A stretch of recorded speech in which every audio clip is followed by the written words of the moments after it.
derajat yang sangat tinggi di sisi Allah Subhanahu wa taala. Baik. Wa ikhlasun niyyah wal qasd lillah.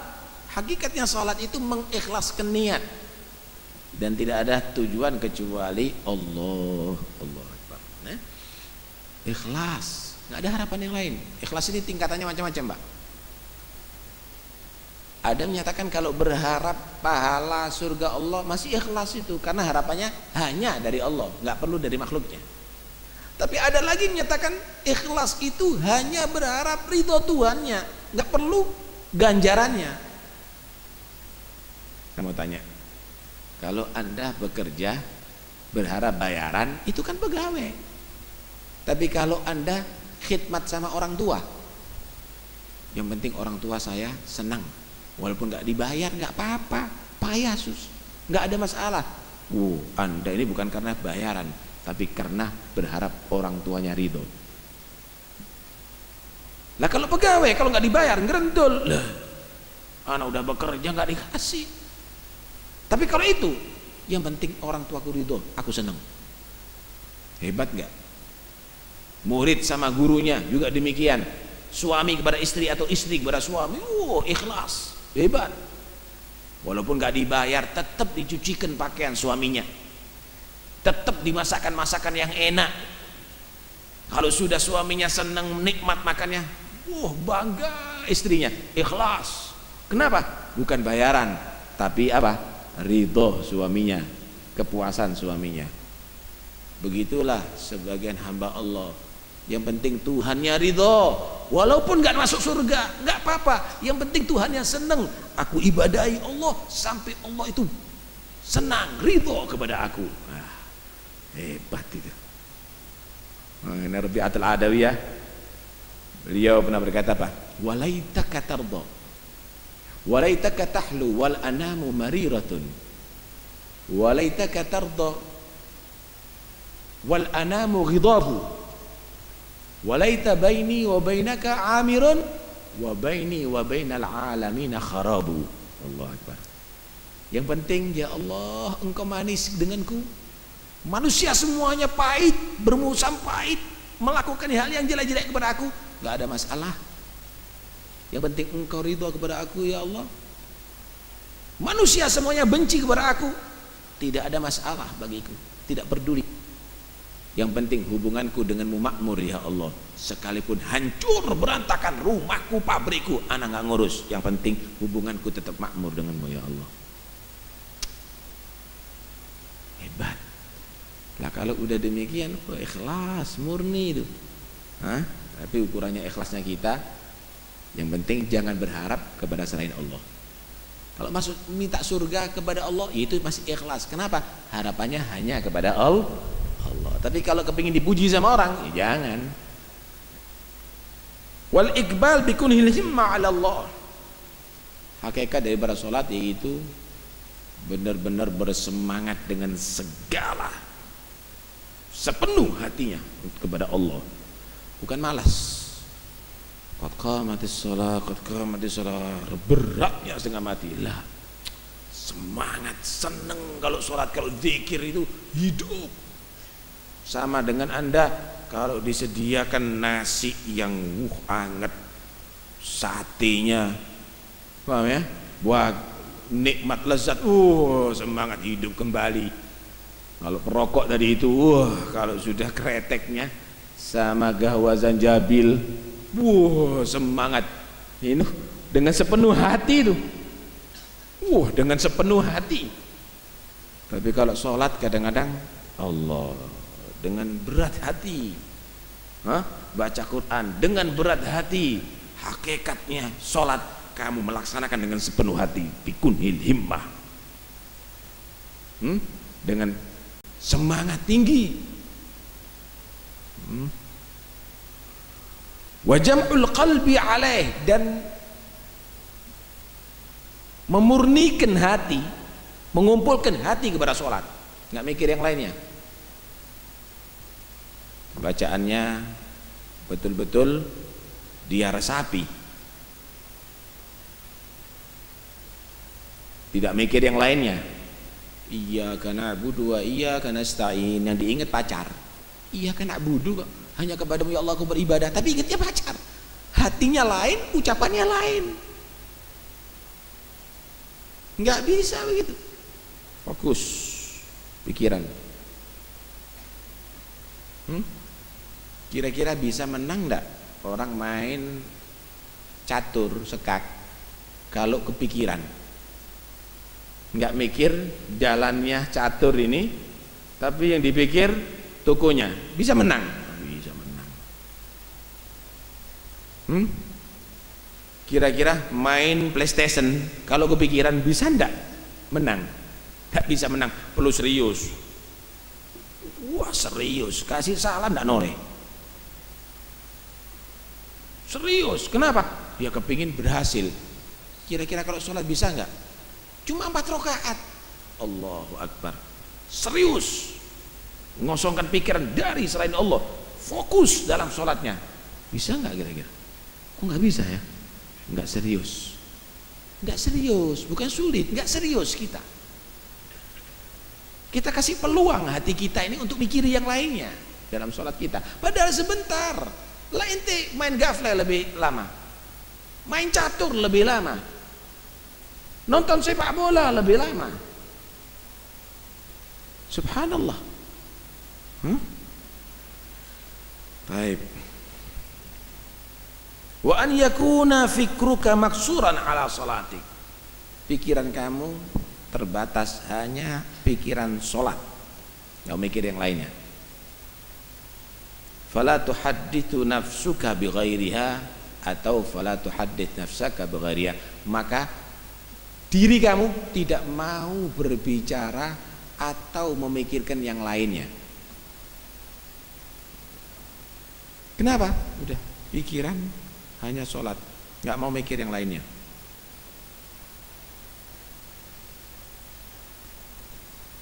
Karena itu orang dulu itu kalau sudah sholat lupa daratan, kata orang sekarang, lali habis.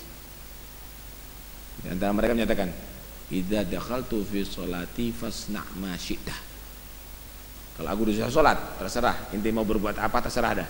Ente mau pukul drum band, dang dang dang, ente rame, nggak kepikir, nggak denger, fokus. Kalau kita semuanya denger ya, mikir pikiran semuanya datang.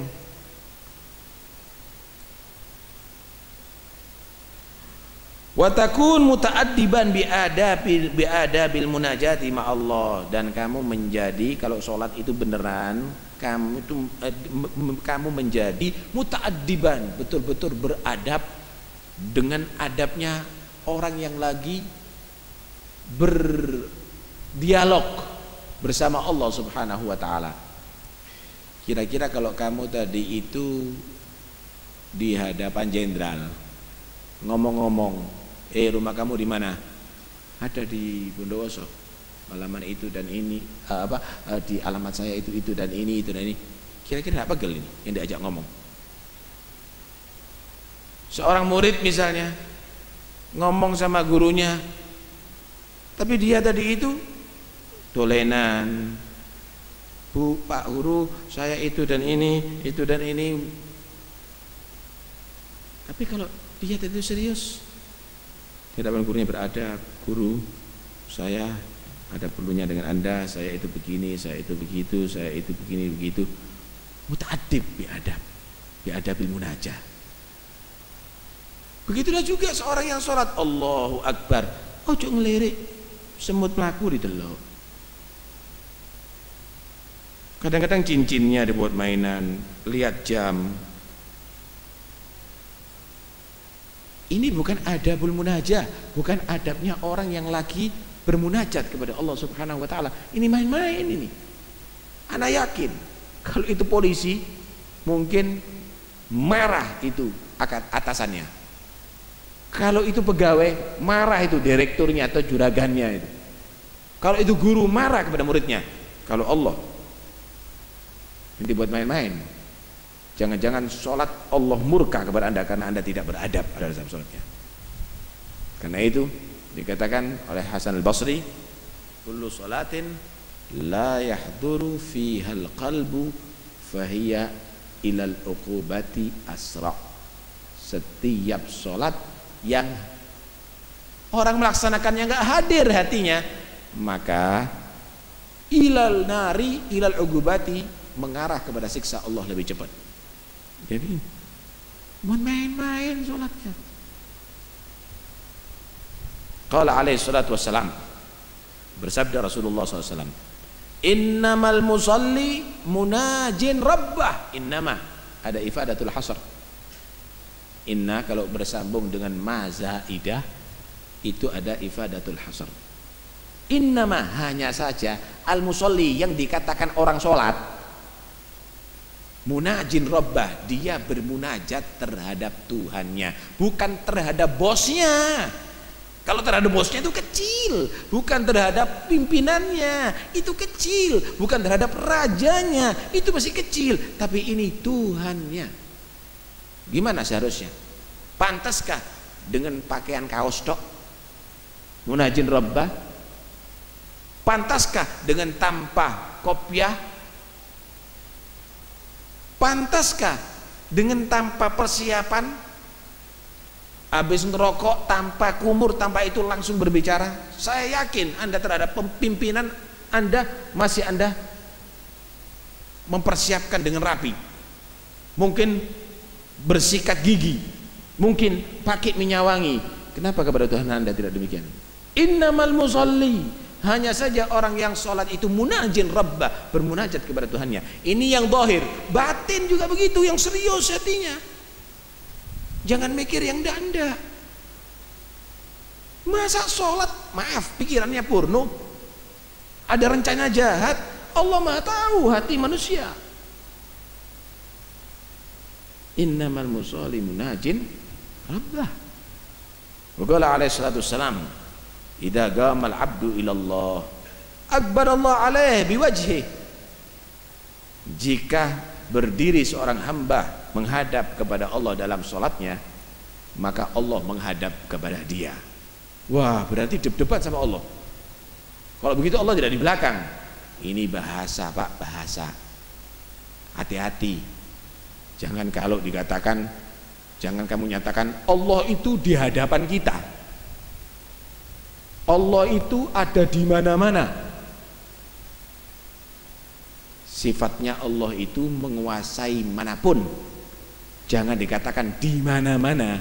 Itu berarti ada hulul. Allah itu menempati tempat berarti. Tidak boleh kita meyakini begitu. Allah menguasai manapun. Allah menguasai apapun. Jangan dikatakan Allah ada di.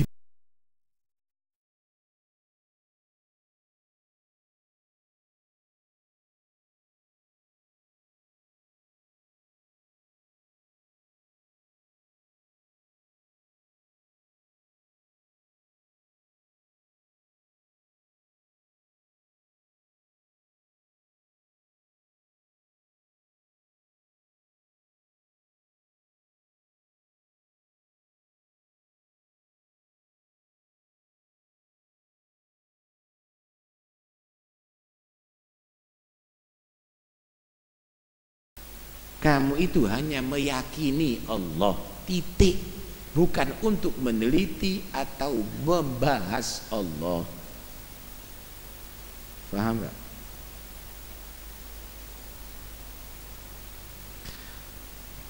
Jadi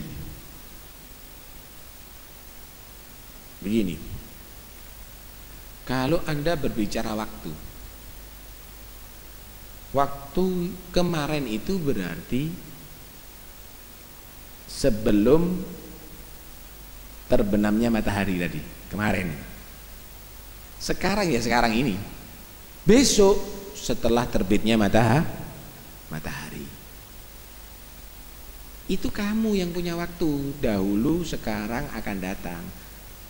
Allah yang menciptakan waktu, karena tidak bisa diukur dengan waktu. Karena Allah menciptakan waktu. Allah kok bingung? Tak paham? Allah yang menciptakan waktu, bukan waktu itu yang membatasi Tuhan, tapi Allah yang membatasi dan mengatur waktu. waktu. Karena itu Allah tidak bisa diukur dengan waktu. Atas itu apa atas? Atas itu bagian kepala, seterusnya itu adalah atas. Bawah itu bagian kaki, seterusnya itu adalah bawah. Paham ya? Timur itu adalah terbitnya matahari. Barat itu adalah tenggelamnya matahari. Kanan itu adalah bagian tangan kamu yang kuat, yang biasa digunakan oleh manusia untuk mengangkat, untuk beraktivitas. Kiri itu adalah bagian tangan kiri yang lemah, yang membantu kanan. Kan begitu. Ini kamu itu punya bagian atas, kamu itu punya bagian bawah. Kenapa? Karena kamu punya kepala. Karena kamu tadi itu terbatas. Ini kalau langit itu sekarang bagian atas kamu ya. Saya mau tanya, kalau misalnya ada semut jalan di atap daripada sesek kita, atau atasnya musola ini jalan di situ, bagian atasnya semut di mana? Bagian bawahnya semut di mana? Bagian bawahnya semut ya kakinya. Berarti bagi semut, atasnya kita itu adalah bawahnya semut yang berjalan di atas itu. Bawahnya kita adalah atasnya bagi semut. Kita ini masih diliputi, dibatasi dengan arah, dengan jihah ada bahasa Arab. Tapi kalau Allah yang menciptakan jihah, menciptakan arah, karena itu Allah tidak dibatasi oleh jihah. Karena itu keliru. Allah di mana? Di atas langit sana. Berarti Allah itu dibatasi dengan arah. Allah itu menciptakan arah, Mas. Karena itu urusan Allah itu, kita percaya dengan adanya Allah, tapi kita tidak merekayasa atau mereka-reka Tuhan kita. Allah yang tidak sama dengan makhluknya, yang sesuai dengan muradillah, zatnya, af'alnya, dan sifatnya. Nih gambarannya. Percaya enggak kalau Anda ini punya roh? Hidup punya roh, mati percaya enggak punya roh? Oh enggak, udah enggak punya roh. Percaya manusia hidup ada roh? Percaya. Tahu enggak bentuknya roh? Enggak. Di mana roh? Yang mati punya jantung, yang mati punya paru-paru. Di mana? Di otak roh itu, atau ada di hati roh itu. Yang mati juga punya hati. Di mana roh? Tuh, kamu percaya dengan roh tanpa harus kamu itu meneliti bentuknya roh. Saya tidak mau percaya kecuali kelihatan roh. Enggak iso. Karena itu Allah membatasi, yas'alunaka 'anil ruh, qulir ruhu min amri rabbi. Itu urusan Tuhan roh itu, enggak usah ikut-ikut. Percaya enggak kalau manusia punya akal? Hewan enggak punya akal. Percaya manusia punya akal. Gimana bentuknya akal? Di mana adanya akal? Di otak. Sapi lebih gede otaknya daripada manusia, tapi tidak punya akal. Kamu memikirkan makhluk aja nggak mampu, mau sok akan membahas Tuhan. Percaya dengan adanya ruh tanpa harus membuktikan. Percaya dengan adanya akal tanpa harus menyaksikan. Percaya dengan Tuhan masih meneliti. Nah, nggak mampu kamu. Dengan makhluk aja nggak mampu kok, apalagi dengan Tuhannya. Karena itu jangan terlalu bertele-tele. Yakini Allah maha ada, Allah maha kuasa, Allah yang menguasai segala arah, menguasai segala tempat, menguasai, yang maha melihat segala-galanya, yang maha mendengar segala-galanya. Itu adalah keyakinan yang harus kita yakini. Nah, begitulah dalam sholat tadi itu hendaknya kita betul-betul meyakini bahwa Allah itu bersama kita. Nah, Allah itu di hadapan orang yang sholat, bukan berarti kalau berubah arah membelakangi Tuhan, tapi itu adalah nilai daripada bahasa, ya. Jadi jangan sampai kita mengartikan bahwa Allah itu bisa kita belakangi, Allah itu bisa kita hadapi dengan arah yang ada di hadapan kita, dengan arahnya kita, tapi Allah sebenarnya menguasai segalanya. Ini adalah satu bukti bahwa orang yang sholat jangan tola-tole, jangan perhatian yang lainnya. Jadikan diri kamu betul-betul fokus, khusyuk, khudu, dan itu adalah inti daripada sholat kita. Wallahu a'lam bishawab. Mau dibahas ini ya, terus bahas. Sebetulnya mau kita bahas tadi kurban ya, tapi rupanya terlalu panjang sudah pengajian ini. Yang jelas kalau boleh saya ringkes saja ya, hukum-hukum kurban ini. Kurban itu harus dengan dengan an'am, dengan hewan ternak. Hewan ternak itu yaitu kambing, sapi, dan unta. Allah Subhanahu wa ta'ala menyatakan wa mim bahi